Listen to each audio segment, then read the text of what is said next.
I'm a storyteller and a researcher. For me personally, I always struggle with how can I take my research and turn it into a three-dimensional story, because my urge is to put my research on the wall.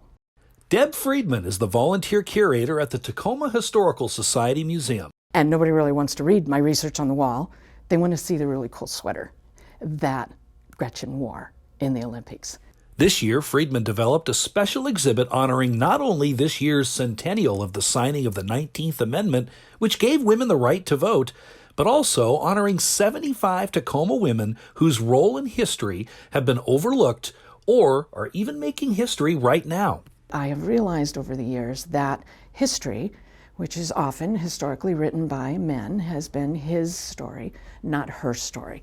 And it became really important for me in every single exhibit to tell the story of at least one woman somewhere in the exhibit.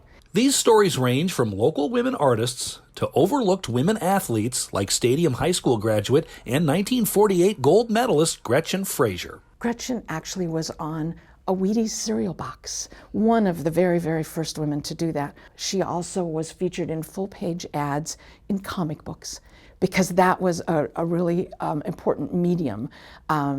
It would be like today if she was on a meal that you would get at a fast food place.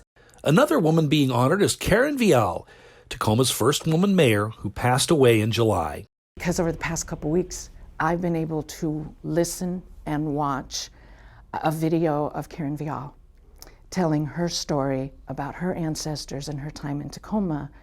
And so many of these 34 women who've already been honored are no longer with us.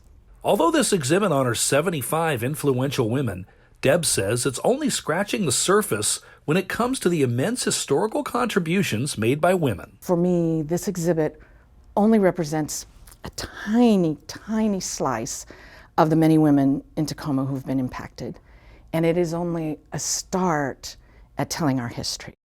For Northwest Now Digital First, I'm Chris Anderson.